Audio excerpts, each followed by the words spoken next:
Siguiendo con las jornadas de la mañana, con la tercera conferencia, invitamos al magíster Juan Carlos Gentina Morales. Actualmente se desempeña como profesor titular de la Escuela de Ingeniería Bioquímica Pontificia Universidad Católica de Valparaíso, Chile. Sus estudios los realizó en la Universidad de Chile como ingeniero civil químico, magíster en ciencias de la Universidad de Maryland, Estados Unidos. Entre su experiencia profesional podemos destacar que ha participado como subdirector de Administración y Finanzas de la Escuela de Ingeniería Bioquímica, ha sido conserje de libre elección de la Facultad de Ingeniería, ha colaborado de igual manera en la Escuela de Ingeniería Bioquímica, en la Facultad de Ingeniería, como director de posgrado de la Universidad Católica de Valparaíso, en el Departamento de Ingeniería Civil de Bioquímica, en la Escuela de Ingeniería Bioquímica, en la Facultad de Ingeniería y en la Escuela de Ingeniería Bioquímica. Como su experiencia de investigación, destacamos 14 tesis de Ingeniería Civil Bioquímica, 11 tesis de Magíster en Ciencias de la Ingeniería con mención en Ingeniería Bioquímica, tesis de PhD en Ciencias de la Ingeniería con mención en Ingeniería Bioquímica, 11 proyectos de investigación en biotecnología. Entre sus publicaciones tenemos 14 publicaciones en revistas internacionales, 2 libros, 5 capítulos en libros, 53 presentaciones a congresos internacionales. Y entre las actividades a destacar tenemos una patente y 12 asesorías a industrias. Dejo con ustedes al magíster Juan Carlos Gentina con la conferencia Bioprocesos y Alternativas Energéticas.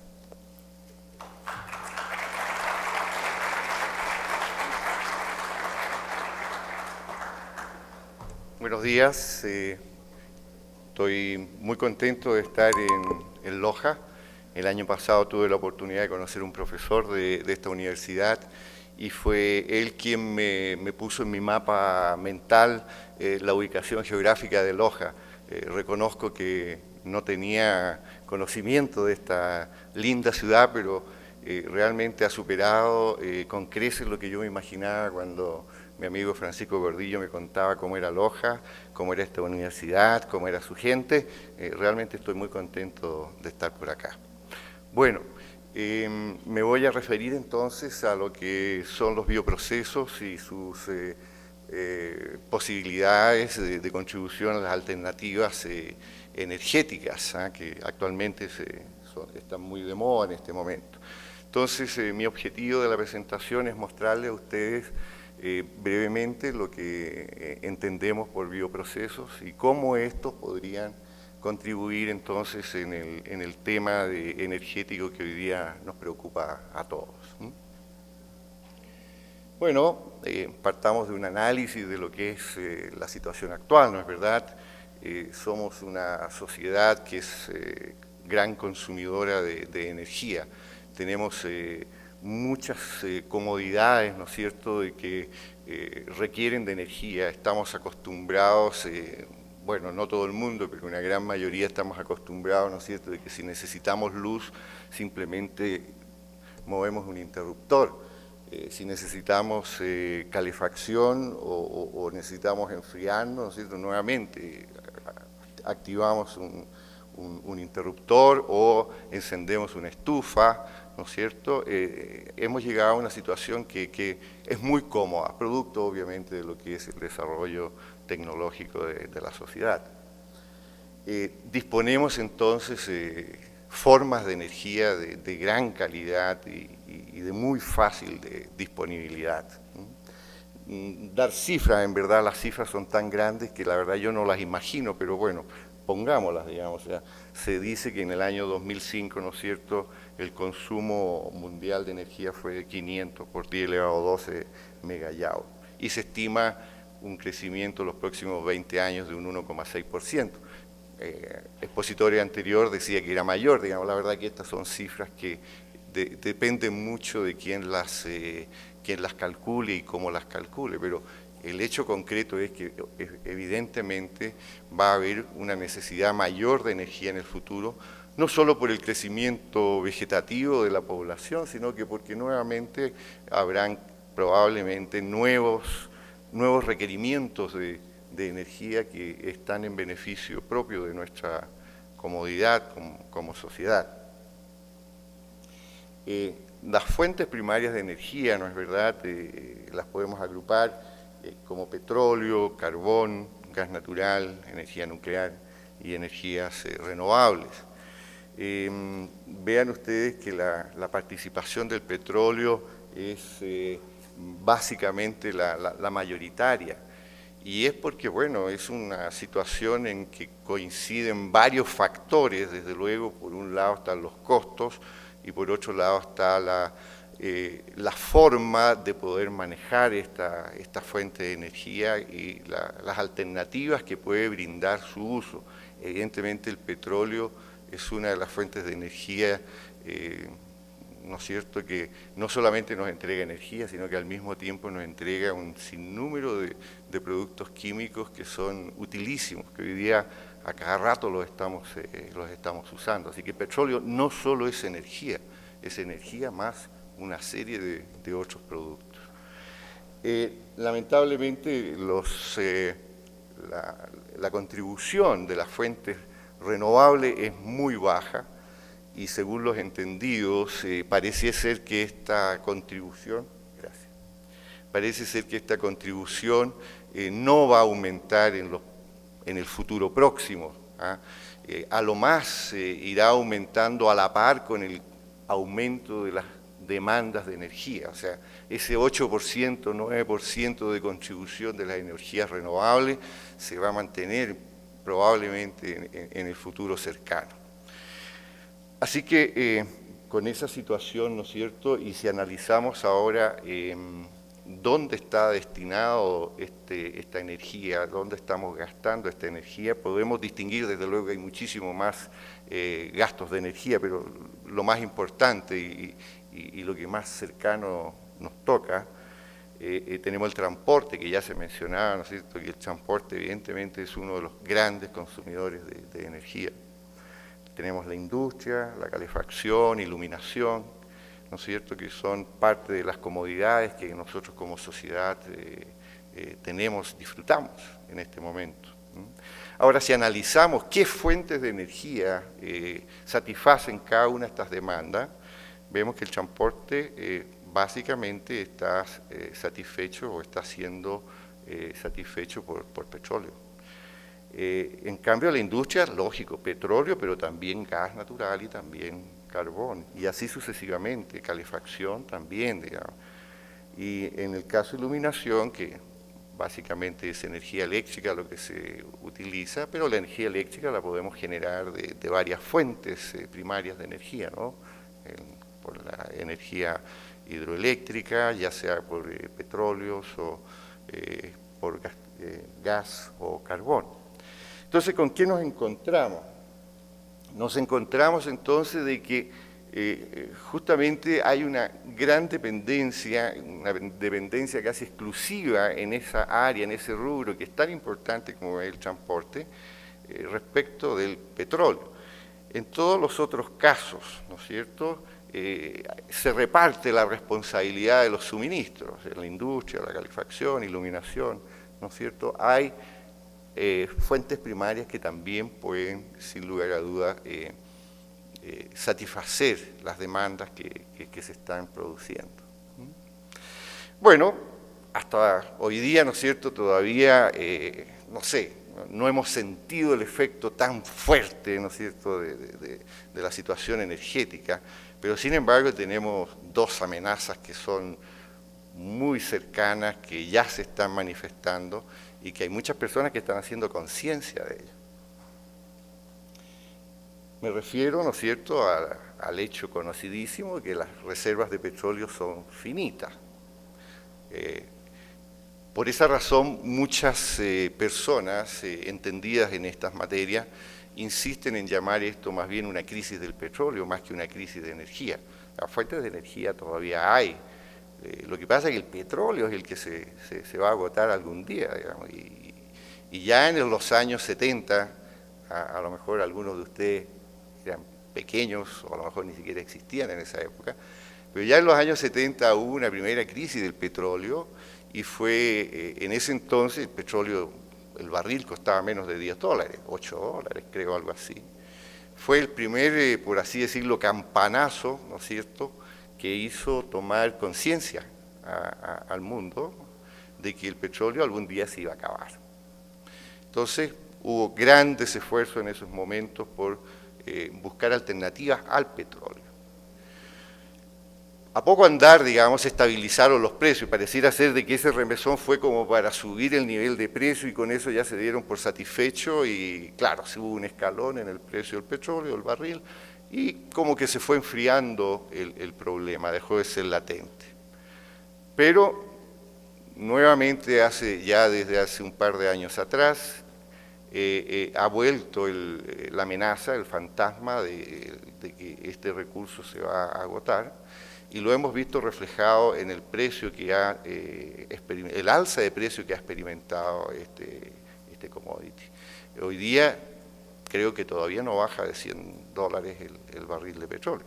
Y obviamente que siendo parte importante de la matriz energética de los países, desde luego que afecta a los gobiernos, afecta a las personas, afecta a la industria, afecta a todo el mundo. O sea, está enraizado, ¿no es cierto?, en muchas de las actividades de la sociedad.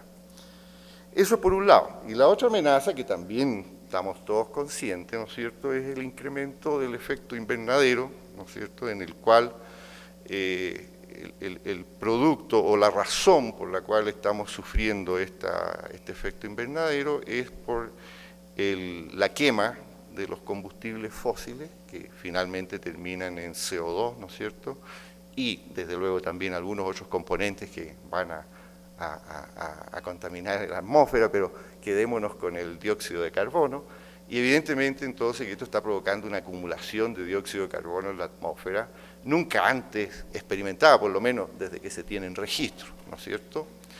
Y eso está causando el llamado efecto invernadero, que en el fondo lo que hace es que evita la pérdida de calor hacia la atmósfera, hacia afuera de la atmósfera. Entonces, este efecto invernadero no es despreciable. Hay quienes dicen que, bueno, quienes predicen cosas muy graves, hay otros que le quitan un poco del dramatismo, pero sea cual sea lo que en verdad el problema que nos puede acarrear, algún problema nos va a acarrear, eso está claro. Entonces, simplemente para tener una idea, tomar una conciencia, uno dice, bueno, el CO2 es un gas, pero claro, es un gas, pero pesa, tiene masa. Y lo que allí nos dicen los entendidos, ¿no es cierto?, es que la emisión global anual de carbono a la atmósfera es de 6,6 gigatoneladas. O sea, esto medido en masa de CO2 representa 24,2 gigatoneladas de CO2. Y eso es una cantidad enorme, enorme, producto, como les decía, básicamente de la quema de los combustibles fósiles. Eso, en términos gráficos, ¿no es cierto?, nos representa una situación en la que, si aquí tenemos los años a partir del año 1000 hasta el año 2000, y dice, ¿no es cierto?, podemos ver en esta primera línea, podemos ver, ¿no es cierto?, la velocidad con que ha sido emitido el CO2 a través de los años, y es bajísima, obviamente, hasta los años 1900. De ahí en adelante, por razones, cambio del uso del suelo y por la quema de combustibles fósiles, entonces comienza a aumentar aquí ya en la colita, por allí, mediados principio del 1900, mediados del 1900, comienza a aumentar, pero en forma exponencial, la emisión de carbono hacia la atmósfera. Y ahí es cuando llegamos ya a esos números que analizábamos anteriormente. Y esto tiene consecuencias, ¿no es cierto?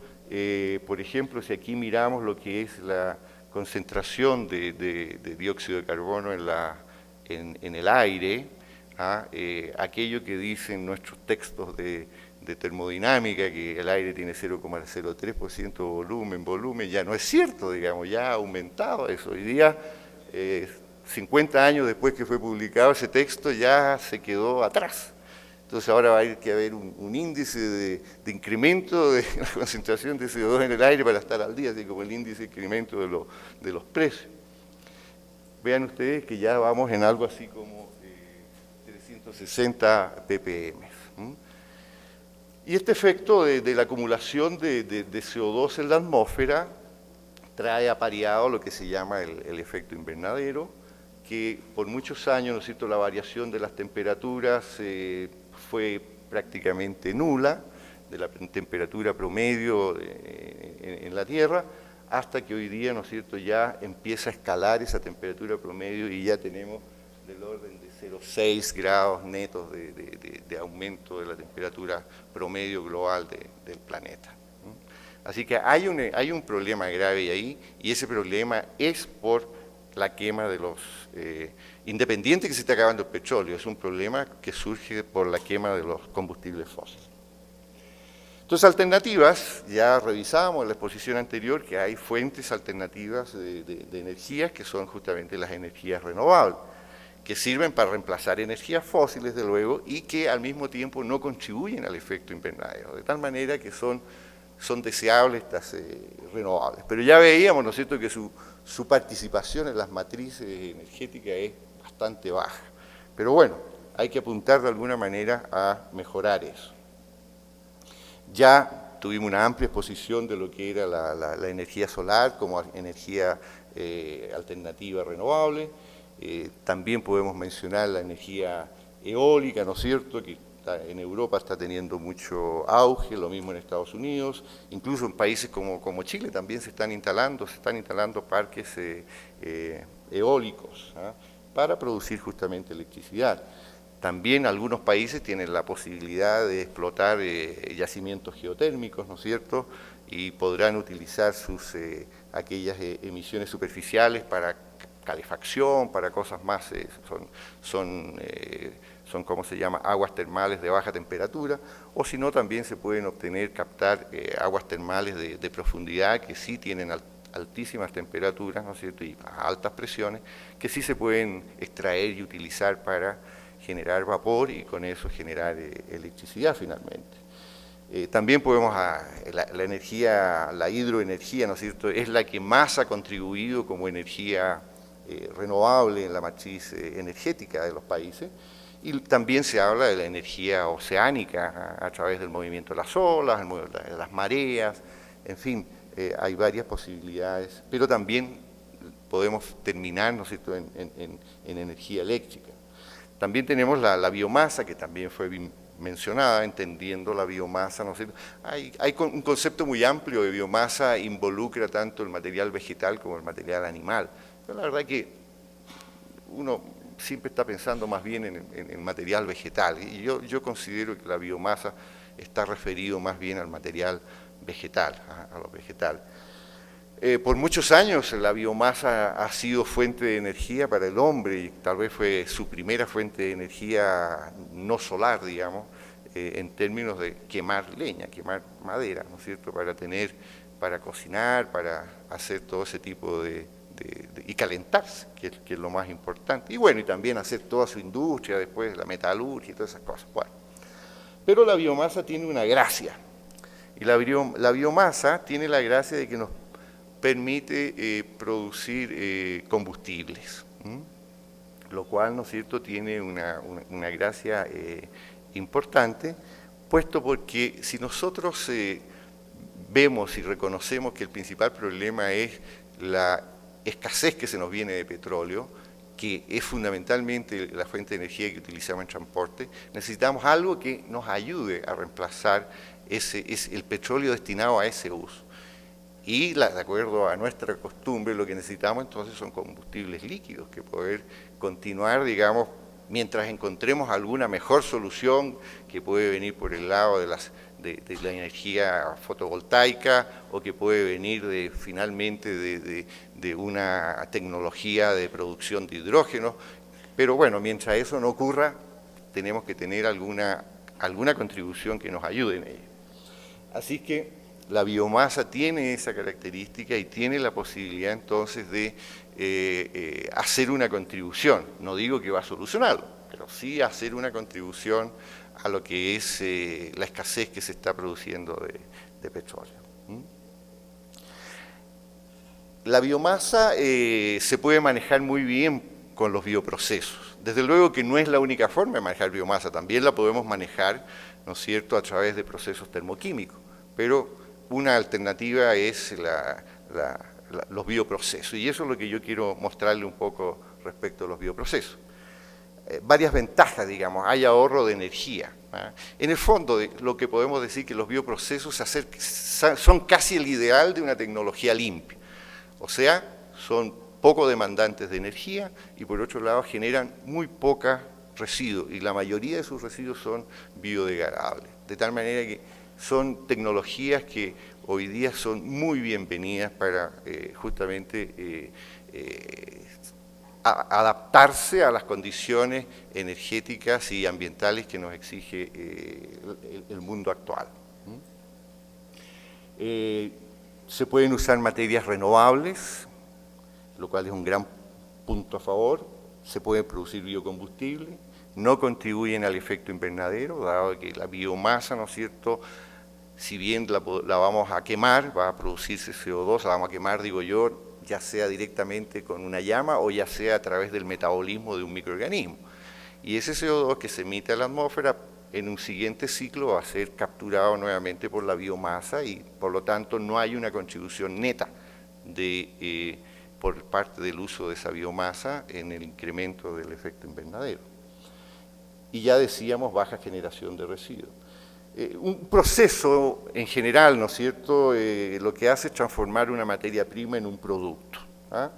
Y un bioproceso también es lo mismo, transforma materias primas en productos, ¿no es cierto?, y lo hacemos esto en la etapa de la transformación de la materia prima, que es la etapa principal, aquella que cambia, es la etapa que modifica la materia prima convirtiéndola en producto.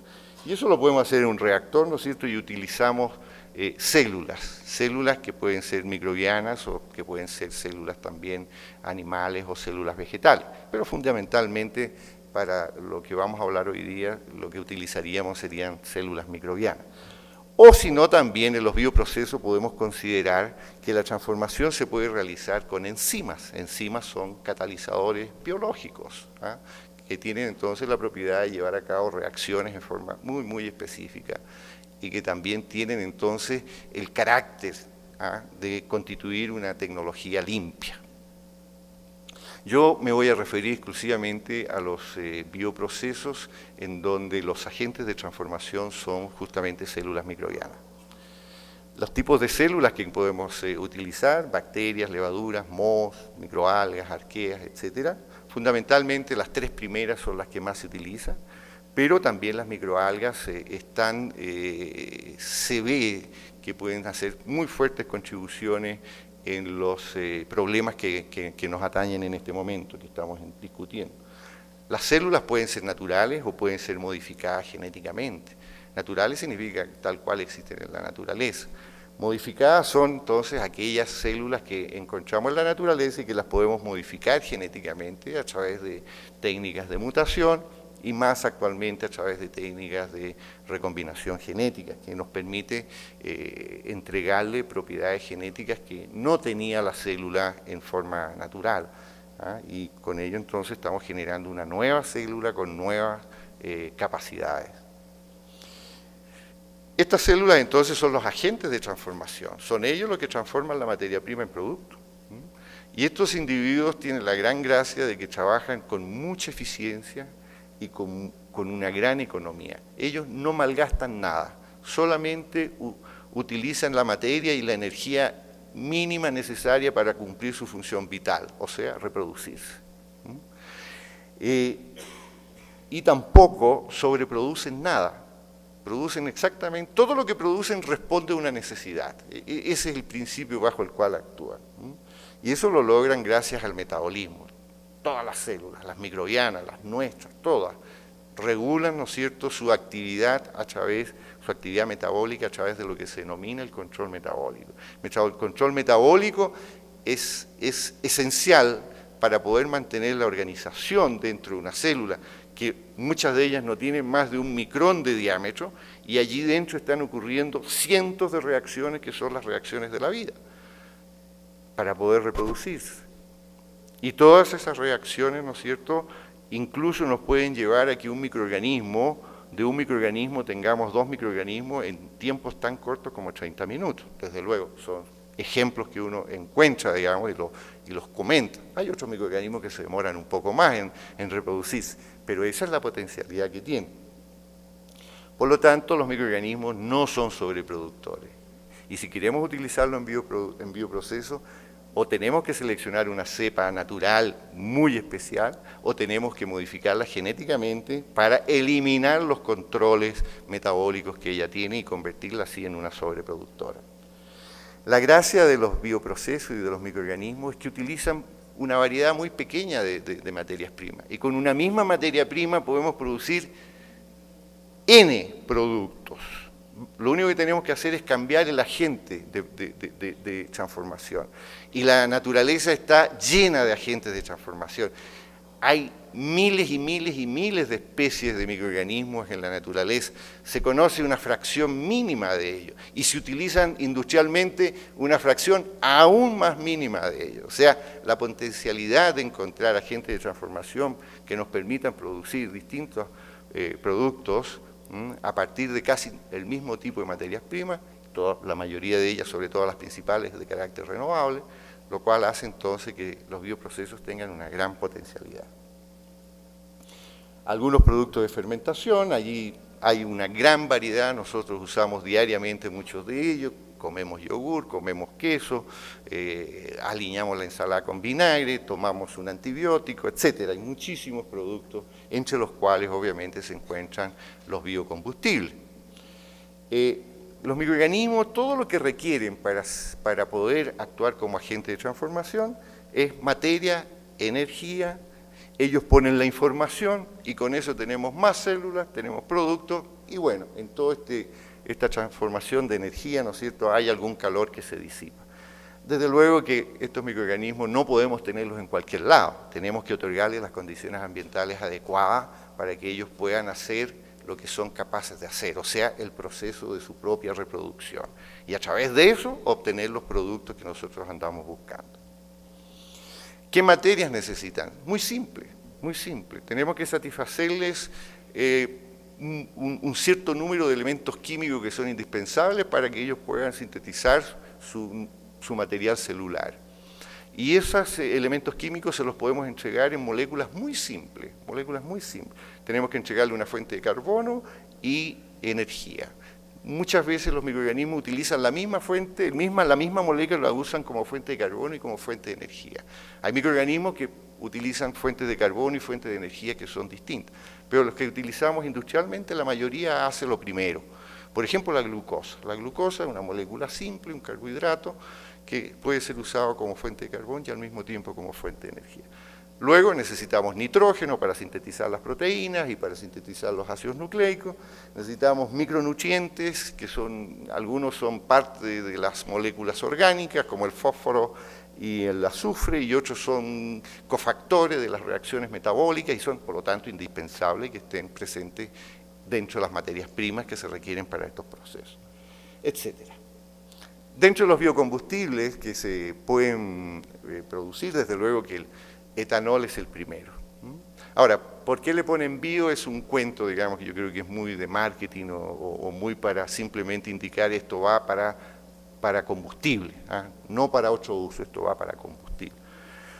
Deberíamos llamarle bioacetona, pero no le puse bioacetona. Bueno, acetona, butanol, que son productos de fermentación que se han obtenido por muchos años. Realmente el hombre ha sabido producir etanol, acetona, butanol, biogás, desde hace muchos años. Lo del hidrógeno es algo más novedoso, es algo más nuevo, se están buscando entonces alternativas, se conocen, digamos, lo que se está haciendo es mejorar esas alternativas de producción, ¿no es cierto?, en el caso del biohidrógeno. De tal manera que me voy a referir un poco para ilustrar cómo podemos producir los biocombustibles, cómo los bioprocesos, el bioproceso de la fermentación alcohólica, cómo puede contribuir entonces, o cómo está contribuyendo ya de hecho, ¿no es cierto?, a la producción de etanol. Se utiliza tradicionalmente la Saccharomyces cerevisiae, ahí tienen una foto ustedes, son 2 Saccharomyces, hay una madre abajo y una hija, una yema que está naciendo arriba. En el fondo, ¿no es cierto?, la producción del alcohol es a través del metabolismo energético que tiene esta levadura, ¿no es cierto?, donde tenemos la glucosa allá arriba, o fructosa, o algún otro azúcar simple, que ingresa a la célula, y a través de todas estas reacciones entonces finalmente llega a etanol.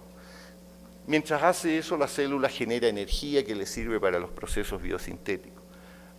Eventualmente hay producción de algunos otros compuestos que significan pérdidas en verdad de material de carbono, pero realmente son muy bajos comparado con la cantidad de etanol que se puede producir. O sea, básicamente todo el metabolismo de las fuentes de carbono y energía termina en etanol y CO2. Dependiendo del tipo de carbohidrato que nosotros usemos, vamos a tener el proceso, y esto vale la pena analizarlo un poquitito, porque de aquí parte, digamos, una situación interesante. Si nosotros disponemos de los azúcares, tenemos que realizar el proceso de transformación, luego recuperar ese etanol y ya tenemos bioetanol. Fuentes de azúcar, remolacha, caña de azúcar, ¿no es cierto? Si ahora tenemos una materia prima, un carbohidrato que tiene una forma de un almidón, por ejemplo, bueno, primero tenemos que hidrolizarlo para convertirlo en un azúcar simple y luego entonces viene la fermentación, igual que acá arriba. Ahora, la producción de etanol, por ejemplo, de Brasil está sustentada por este proceso. La producción de etanol por Estados Unidos está sustentada por este otro proceso. Pero evidentemente la remolacha, la caña de azúcar, el maíz y el trigo, ¿no es cierto?, están compitiendo, ¿no es cierto?, con suelos agrícolas y también constituyen alimentos. Por lo tanto, allí hay una controversia.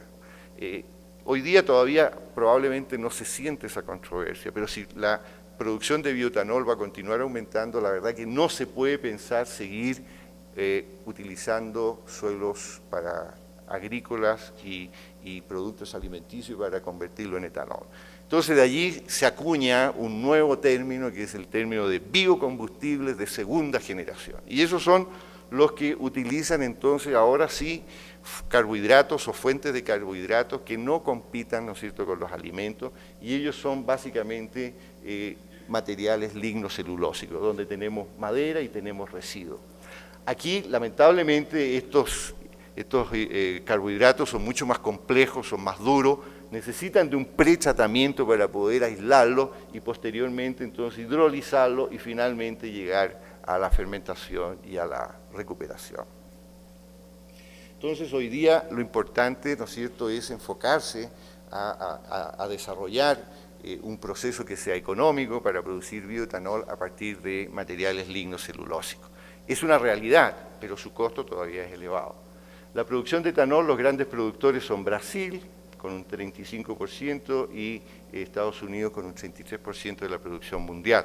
Como les decía, el primero basado en azúcares simples, el segundo basado en almidón. Los demás países hay muy poca producción, excepto China, que tiene ahí un 8,5% y tiene un programa también bastante activo de sustitución de petróleo. ¿Qué son los materiales lignocelulósicos? Tienen celulosa, hemicelulosa y lignina. La celulosa es un polímero de glucosa, o sea, siendo la glucosa el azúcar simple que buscamos, la idea es hidrolizar, romper esa molécula. Y el otro dato importante es que es material de carbono más abundante, carbono orgánico más abundante en la naturaleza, y es renovable. Luego tenemos pectina y tenemos ceniza. Dentro de las hemicelulosas es interesante que hay un contenido variable, desde luego depende del material lignocelulósico, pero tiene también un contenido importante de azúcares de 5 carbones y de 6 carbones. Y esto recuérdenlo porque genera alguna interés que hay que solucionar en la producción de estos bioetanol. Residuos agrícolas lignocelulósicos, cascarillas cereales, por ejemplo en el caso del arroz, paja de trigo, cañas y corontas de maíz. Residuos agroindustriales, está el bagazo de caña, por ejemplo, y está también la coseta agotada de remolacha, que es el otro vegetal para producir azúcar. En mi país, por ejemplo, no podemos cultivar caña, así que el azúcar la extraemos de la remolacha. Y después tenemos entonces los recursos forestales ya propiamente tal, ¿no es cierto? Ya no residuos, sino que recursos forestales, donde desde luego tenemos residuos forestales también, porque hay una industria forestal, la industria papelera, por ejemplo, o la industria maderera, que genera residuos, Pero también se puede pensar ya, ¿no es cierto?, en cultivar árboles especialmente para utilizarlos entonces como materia prima para estos procesos. La alternativa de proceso más o menos sería de esta forma. Tenemos el material lignocelulósico que tiene que ser sometido, como decíamos, a este pretratamiento porque todos estos polímeros, la celulosa, la hemicelulosa y la lignina, forman un entramado bien fuerte. Por esa razón la madera es dura, ¿no? Por eso tenemos esa característica.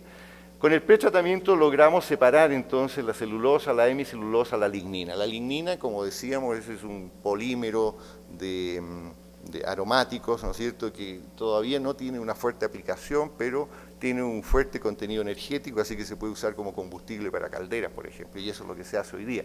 Entonces, este subproducto sale para acá para generar energía.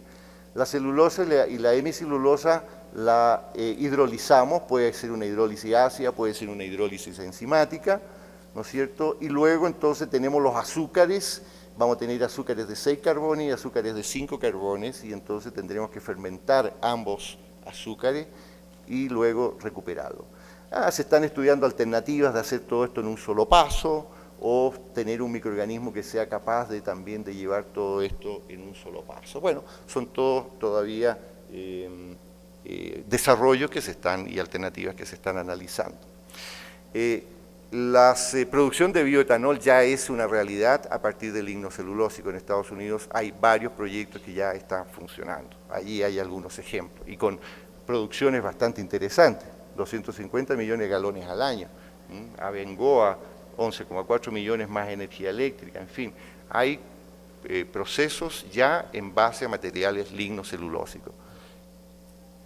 Se estima, ¿no es cierto?, en Estados Unidos se estima de que, bueno, nosotros estamos en el 2008, estamos por aquí todavía, ¿no es cierto?, se estima que el etanol que van a producir ellos hoy día está sustentado básicamente por el etanol de maíz, que en algún momento va a ser superado por el etanol producido en base a lignocelulósico. Y ya estamos casi llegando al cruce que ellos predecían. Vamos a ver si se cumple, digamos. Yo creo que se está cumpliendo ya, porque la producción en lignocelulósico está casi por igualar la producción en base a almidones, con lo cual entonces se está cambiando a una nueva fuente de material, de carbohidratos para transformarlo. ¿Cuáles son los puntos críticos que tiene todavía este proceso? El pretratamiento para lograr mejores rendimientos en la obtención de los azúcares y evitar la generación de inhibidores. Recuerden que el material lignocelulósico es muy complejo, así que no solo tiene hemicelulosa, celulosa, lignina, sino que tiene un montón de otras cosas, algunas de las cuales por sí pueden ser tóxicas para los microorganismos y también pueden reaccionar entre sí o con algunos componentes de los pretratamientos y provocar problemas. La hidrólisis enzimática es importante mejorarla y es preferible a la química porque la química no es limpia, en cambio la enzimática es limpia, pero hay que mejorarla, es lenta y todavía el costo de la enzima es caro. La fermentación hay que mejorarla también, mejorar el rendimiento de la conversión de azúcares en etanol y tenemos que buscar entonces la forma de convertir los azúcares de 5 carbones también en etanol. Es mucho más fácil convertir los de 6 que los de 5, por lo tanto allí hay que también poner un poquitito de esfuerzo. Y también hay que ver la posibilidad de realizar la hidrólisis y la fermentación en conjunto. Y luego también, desde luego, hay que ver etapas de recuperación para optimizar el gasto de la energía. Los rendimientos, el rendimiento estequiométrico de la producción de etanol a partir de 6 carbones o de 5 carbones es el mismo, o sea, obtenemos 0,51 gramos de etanol por gramo de glucosa. En ambos casos se obtiene exactamente lo mismo, es el máximo teórico. Si nosotros tomamos el ejemplo simplemente de una tonelada de materia prima, ¿no es cierto? Por una tonelada de materia prima lignocelulósica podríamos esperar un máximo teórico de 400 kilos de etanol. Eso traspasado en términos de hectárea para el caso específico de estos dos árboles, el Eucalyptus globulus y el Pinus radiata, que se ha determinado como una edad óptima de cosecha de tala de 8 años y 15 años, esta es la productividad por hectárea, esta es la cantidad de etanol que se puede obtener por hectárea, ¿no es cierto? Y haciendo un cálculo, un ejercicio para satisfacer las necesidades actuales de Chile para sustituir el 5% de todas las gasolinas que se usan en el país, necesitaríamos 6.000 hectáreas de eucaliptos glóbulos y 3.000 y tantas hectáreas de pino radiata. Pero como esto tiene que haber una rotación, ¿no es cierto? Cada 8 años tenemos que botar 6.000 hectáreas de eucalipto y 3.000 de pinos. ¿Ah? La verdad que en total necesitamos como 51.000 hectáreas de cada una de estos cultivos. ¿Ah? En este momento en Chile hay un gran apoyo de parte del gobierno para también desarrollar este tipo de procesos. Hace una semana atrás tuvimos la alegría de saber que nos habían aprobado un proyecto de consorcio tecnológico que es bastante importante, del orden de $10 millones en 5 años, en donde la importancia está que hay 3 empresas forestales, productoras de papel, que están involucradas, porque están viendo, digamos, que la cosa va por allí y quieren estar presentes en el negocio. Este tipo de combustibles, ¿no es cierto?, el etanol, ayuda, ¿no es cierto?, a evitar ¿cómo se llama?, el alimentar la atmósfera con CO2. Aquí se ve, digamos, hay un ejemplo calculado en base a 1 galón de etanol utilizado. Si usamos un vehículo con un 10% de etanol, hay una reducción de 26% de emisión. Si en el caso esto fuera un vehículo, producido por maíz, ¿ah? Producido por maíz, pero con el método húmedo, y producido por celulosa, tenemos un 85% de reducción, considerando, digamos, todos los combustibles fósiles que se pudieran utilizar también en la producción de este bioetanol. ¿Ah? El caso de allá no vale la pena analizarlo porque simplemente es un vehículo flexible y más o menos las cifras son las mismas. Finalmente, para terminar, digamos, ahora también se ha acuñado el concepto de biorefinería, digamos que es ya una concepción un poquitito más integrada de lo que sería el manejo de los residuos lignocelulósicos, y no solo de los residuos lignocelulósicos, también podrían ser de los amiláceos, en el sentido de que ya no enfocar la producción de biocombustibles como una única dirección de materia prima, lignocelulósica a etanol, sino que diversificar la producción, de tal manera de hacer el negocio muchísimo más rentable. Y la verdad es que eso se ha podido comprobar, ya que las alternativas que entrega el material lignocelulósico, ya sea por sus carbohidratos o por sus componentes, las alternativas de generar cientos de productos es muy alta. Y realmente entonces el negocio estará en saber distribuir, digamos, cuánto produzco de esto, cuánto de esto otro, cuánto de esto otro y cuánto de biocombustible. Hay una definición muy interesante, digamos, hace unos años atrás estos investigadores anunciaron, digamos, de la nueva alianza que se producía entre la industria química, la agricultura y el sector forestal, dando origen entonces a este concepto de las biorefinerías, que son análogas a las refinerías de petróleo, nada más que la materia prima, en vez de ser petróleo, pasa a ser material lignocelulósico. Así es que la materia prima vegetal podrá, ¿no es cierto?, entregarnos sus carbohidratos, sus azúcares y llegar a bioetanol, pero también podemos utilizar sus otros componentes para generar productos químicos finos, con alto valor agregado, cosa que también podemos hacer a partir de los carbohidratos o a partir de los azúcares, utilizando bioprocesos. Ya vimos la capacidad que tienen los microorganismos de producir cientos de productos distintos, y eso lo podemos hacer con los mismos azúcares que podemos producir el bioetanol. Bien, agradezco, disculpen, me quedaba el resumen. Los bioprocesos entonces tienen un rol en el tema energético, ¿no es cierto? Ahorran recursos fósiles y producen biocombustible. Las materias primas que se utilizan para la producción de los biocombustibles no compiten necesariamente con los productos alimenticios. Las biorefinerías, ¿no es cierto?, permiten producir los biocombustibles junto con una diversidad de otros compuestos. Y por ahí va hoy día el desarrollo de estos bioprocesos. Los biocombustibles, a diferencia del año 73, para gusto de muchos, han vuelto y van a quedarse, digamos, ya no se van a retirar de la escena como sucedió en el año 73. Y los bioprocesos, además, cuentan con las herramientas de la ingeniería metabólica y de la recombinación genética para mejorar sus productividades y mejorar sus rendimientos. Bien, ahora sí, digamos, discúlpenme que me pasé un poquitito, agradezco su atención.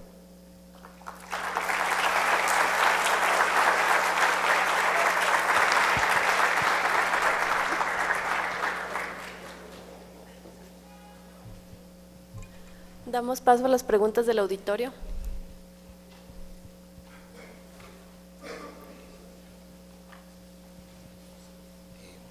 Buenos días. Quisiera hacerle una pregunta al expositor que con tanta paciencia nos explicó y nos ha quedado muy claro. En nuestra agricultura, muchos campesinos utilizan los desechos de la producción, como la cáscara del arroz, para abonar sus cultivos. Con el desarrollo de estos bioprocesos, esta cáscara de arroz se convierte en materia prima para desarrollar un proceso y obtener una materia prima. Pero, ¿qué pasaría con las personas que utilizan estos desechos como abono? Tal vez se incrementaría la demanda de abonos o de químicos para mejorar la producción. Esa es una pregunta. Y la otra es de que, de pronto, ¿cuáles son las tecnologías que se están desarrollando o que están en proceso de desarrollo o como alternativa energética en cuanto a los bioprocesos? Muchas gracias. Bien, bueno, respecto a la primera pregunta, desde luego, que los residuos agrícolas o agroindustriales algún uso tienen hoy día, digamos. Desde luego que un análisis de costo-beneficio será lo que determine qué hacer en definitiva con esos residuos. Pero en el caso que tú mencionas, yo me imagino que son agricultores de pequeños agricultores, ¿no es cierto?, con producciones muy bajas, y la verdad que hay que decir que en esos casos no constituyen solución verdadera para la producción de biocombustible, porque evidentemente la recolección, o sea, no es posible pensar en mini usinas para hacer este tipo de procesos, hay que pensar en usinas más o menos importantes, grandes, por lo tanto requieres mucha materia prima y lo ideal es no recolectarla en un radio muy grande, sino los costos, ¿no es cierto?, y no te van a alcanzar para sustentar tu negocio. Hay situaciones en las cuales, por ejemplo, el ejemplo específico de la cascarilla de arroz se da muy bien, por ejemplo, en Uruguay. En Uruguay hay una gran producción de arroz y más o menos todos los campos de arroz están en un mismo sector, de tal manera que en muy pocos kilómetros es posible recoger una enorme cantidad de cascarilla de arroz. Entonces ahí se justifica.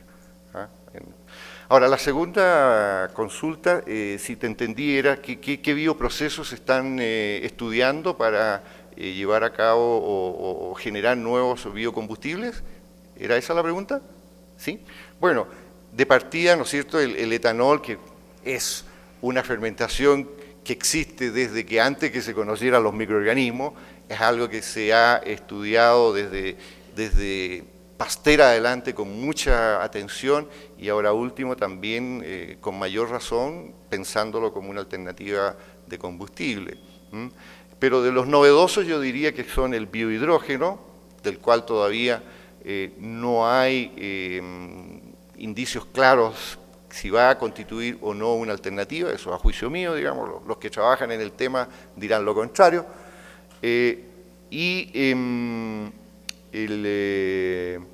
otro proceso? Bueno, toda la parte en el pretratamiento y la hidrólisis de los lignocelulósicos, todo lo que significa la hidrólisis enzimática de esos residuos, que tiene allí un punto clave, es un punto clave para el éxito de la producción de biocombustible y de las biorefinerías. Su punto clave está allí, en lograr una hidrólisis lo más eficiente, completa y barata. ¿Sí? Yo tenía una curiosidad en cuál es el rendimiento del proceso que, digamos, te sale. Tú, digamos, empiezas con lo que sea toneladas de madera, digamos, en este caso, vamos a suponer de pino, y, digamos, cuántas toneladas obtienes, digamos, de biocombustible de etanol en este caso, y, digamos, el byproducto que no quieres, ¿cuál es el porcentaje también? Ya, no tengo la respuesta a esa consulta. tú te estás refiriendo ya a una biorefinería propiamente tal, claro. No tengo una respuesta. He visto algunos estudios donde se proponen distintas salidas a lo del biocombustibles, pero como se puede armar una matriz muy grande de productos a partir de los lignocelulósicos, la verdad que es un problema de optimización que todavía no está abordado. Es algo que tiene que de alguna manera recibir, digamos, el apoyo de quienes puedan modelar esto y simularlo y poderlo entonces optimizar a través de alguna técnica que indique cuánto conviene de esto, cuánto conviene de esto. Eso existe, digamos, o sea, hay técnicas que se puedan hacer, se pueden aplicar para llegar a ello. Pero el concepto es ese, el concepto es pensar que el biocombustible no es el único producto, sino que pueden haber otras alternativas, ¿ah? Y eso mejorar la rentabilidad, eso está claro, digamos, los pocos ejemplos que yo conozco, no tengo la cifra, sí se demuestra, digamos, que es posible mejorar el negocio. Y la otra cuestión es, cuando tú planteaste las hectáreas que se necesitaban de bosque, en este caso para el pino, que recuerdo que eran 50.000 hectáreas, digamos, eso está hecho para un 5%. ¿Cuánto representa la superficie boscosa, digamos, concretamente de Chile? Es lo que no, ¿cuál es el porcentaje? ¿Es una cosa pequeña, grande, muy...? ¿Las 50.000 hectáreas? Sí. Es pequeño. La verdad que para Chile, por su geografía, tiene muy poco terreno cultivable. Tenemos dos cordilleras, la de los Andes en un lado y tenemos la de la costa en el otro lado. Y la cordillera de la costa es muy buena para el uso forestal. Y allí hay unas cantidades de hectáreas muy por sobre las que se estimarían en este caso las 50.000 hectáreas. Realmente constituye nada respecto de lo que hoy día se está usando como áreas de cultivos forestales. En Chile hay una gran industria papelera, es una industria bastante grande y ellos utilizan el manejo de los bosques en forma muy eficiente y tienen una enorme cantidad mucho mayor que las 50.000 hectáreas de pinos cultivados. Son realmente, no tengo la cifra exacta, no te la puedo dar, pero así intuitivamente te digo que son muchísimo mayores.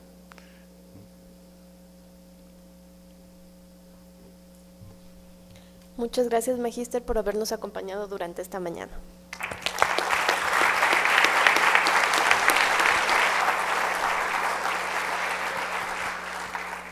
Invitamos